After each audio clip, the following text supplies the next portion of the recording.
Yeah, I'm here a student at LSU. Started last spring. I came here at 19. I'm 25 now. When my parents sent me, and they gave me like a sheet where I have like to fill the steps, like this step 1, 2, 3. Just like go figure it out. I mean, you're like free, go. My English was pretty good, so that was covered. Because just knowing the language opens like a big door and like opportunities, and if you don't, you're kind of really screwed. I just like realized that I needed a bachelor's just because I want to have a plan B or something to fall on if my plans don't work. I just basically applied, and within a week I had like a letter saying that I got accepted. So today we're going to be talking about the path to legal status for undocumented immigrants that are here now. And then next week we'll talk about streamlining the path for people that are playing by the rules and waiting in line right now. We talked about this before, and we got rid of serving honorably in the armed forces, but I really think we should keep the whole thing. But playing devil's advocate, I think with what you're saying, I'm okay with the wording, earn citizenship after going to college, yes. But we would essentially be taking non-citizens into our military. I don't know, it's just not sitting right. It could be just a path to citizenship. I'll do my 2 years, and then I'll become a citizen, and that's like, it. Even if they are using it as a path to citizenship, why is that a problem? I'm just saying that people might be upset by it. My roommate, he's one of my best friends. He's like family to me. He agreed to help me out, paying all my bills for 3.5 months. He paid everything. Even being an undocumented immigrant, like he still like works 80 hours a week, and we knew each other so well, and we have like a brotherhood relationship. He came here very young, so his roots are growing here too.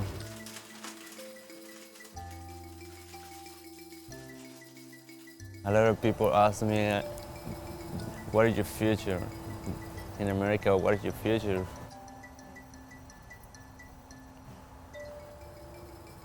Pues la razón por la cual yo vine aquí hace 7 años fue por, más que nada, por hacer plata, dinero para mí, para mi familia, y poder darles una vida un poco mejor a ellos, y igual ayudarme a mí. Después cambiar un poco, pero para empezar sí, los 7 días, para arreglar un poco las cosas, pero igual me quedo ahí en el otro, pero también un poco más de trabajo, pero más plata. I'm from America. I'm fighting for America. I'm fighting for my country. I'm not saying it's right, but like I said, we don't live in a perfect world, and we have to accept these imperfections. You don't want to diminish the value of military service. Not saying it's right, but it is an attitude. So we should just defend jingoism? I'm sorry, I didn't understand what you said. So are you advocating scratching it and doing just I don't mind having it in there. The most hard is about the language.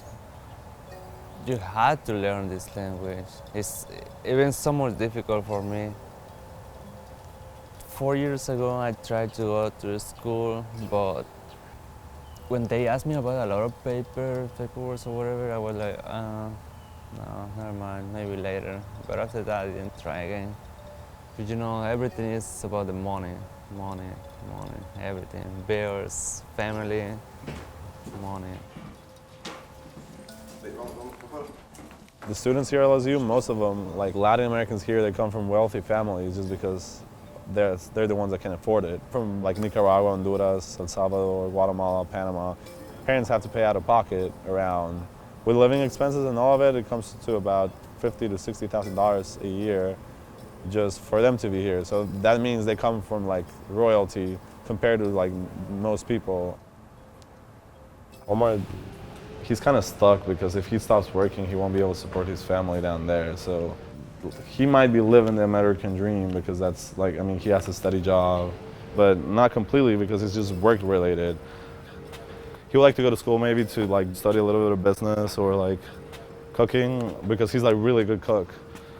So eventually I see like his desire to set up his own shop and have a little bit more knowledge than empirical knowledge.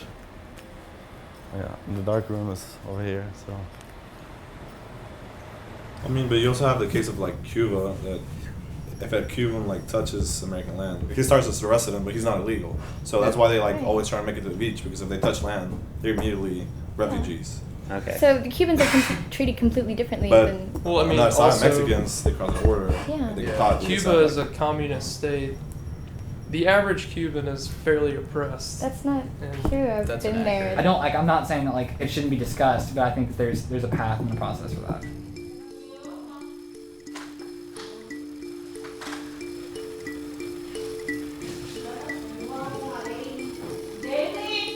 At Vela, we work with the Vietnamese community, African American community, and also Latino community.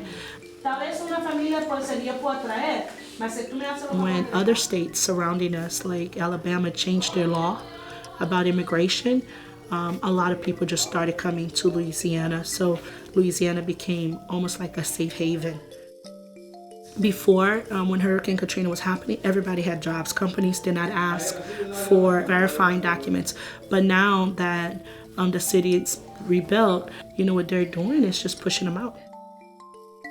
A lot of the students have seen violence, have seen death, have seen threats, and a lot of our students here in Louisiana have been through post-traumatic stress disorder because of Katrina. These students have also been through a traumatic experience that no one is looking at. When there's a war in a country, we always think of the United States being the first one out there, and it's a compassionate thing. But when they get here, to get the help, they're criminalized. The crime that they've committed that the United States says is they came into this country.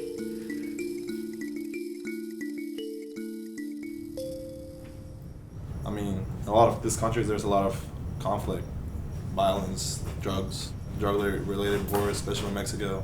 Basically, because they're like the middle country to like transport the drugs for all these big cartels that are coming to the States. Like all the drugs that come from South America go through Central. If we're that big of a superpower and that we But can then how would you affect define everyone else's that? country. But we can't. How do you You define can't that? say, oh, well, we messed up here, so I guess we'll accept all of you. We started a lot of civil wars and in But Latin we America. can't, like he said, You we can't can't say accept that. 7 billion people in Nope. this country. Si puede tomar el video porque ya ahorita ahí después lo vamos a tratar. Yo me voy con Giovanni ahorita. ¿Ves con Giovanni? Sí, me está diciendo que me vaya ahorita. De haberme puesto el billete 4 veces. Aquí tiene su propio cargador. Cuando uno se carga, entonces se calienta bastante y le duele mucho la pierna. ¿Y cuánto tiempo fue eso? Como 2 horas.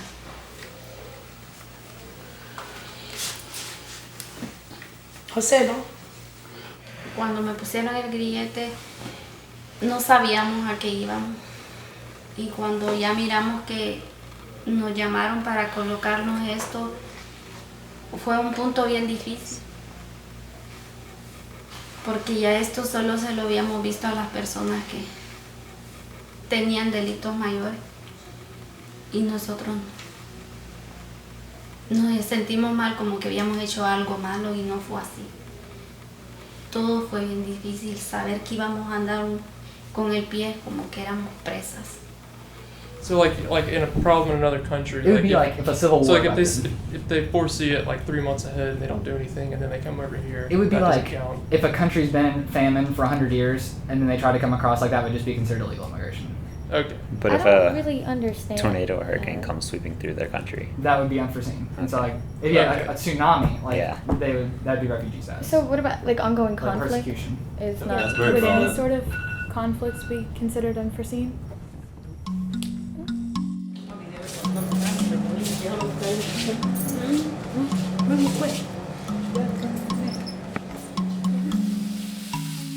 Mamá está haciendo carnita de cerdo.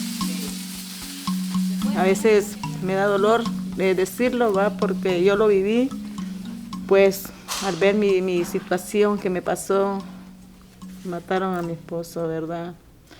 Resulta de que yo lo único que hice, agarrar a mis 2 pequeños, porque el muchacho más grandejito, él salió huyendo, escondiéndose, y yo también salí a esconderme con mis 2 pequeños. Le doy gracias a mi Padre Celestial que está en los cielos, ¿verdad? De que yo estoy viva, porque fui amenazada por los mareros, la Mara 18.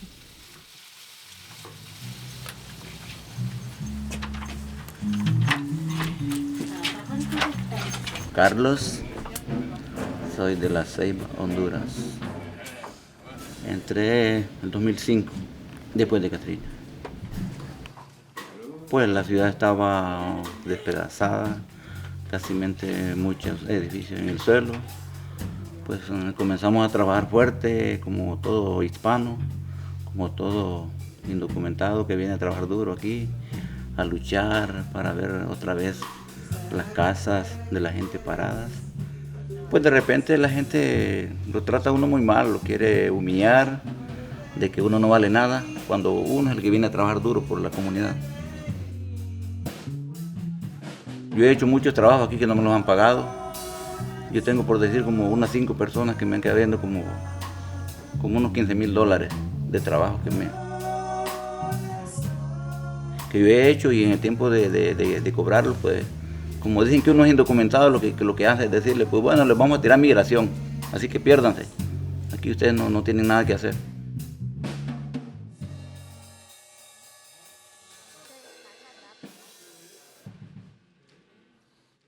This is me asking a question. This is not me arguing a point. Does it make it easier for illegals to cross the border if we make it safer? I think that term, first of all, like the fact that we're calling people illegals is dehumanizing. So I think that. I'm sorry, but they're not legal citizens. I mean, I understand that you don't like the connotation of it, but it's a term that's commonly used in debate, and that doesn't make it right, but I mean, everyone knows what the term means, so that's why a lot of people use it. Like, there is an absolutism to a point. Like, You have to call a spade at some point. But you do realize that the I right understand use to that. describe something is really important in creating a discourse, right? yeah. Is it insensitive? Maybe. Depending on the person saying it. If you're saying it with this bad connotation, maybe you see it as a dirty word and you're saying it, that's something else from someone saying it innocently.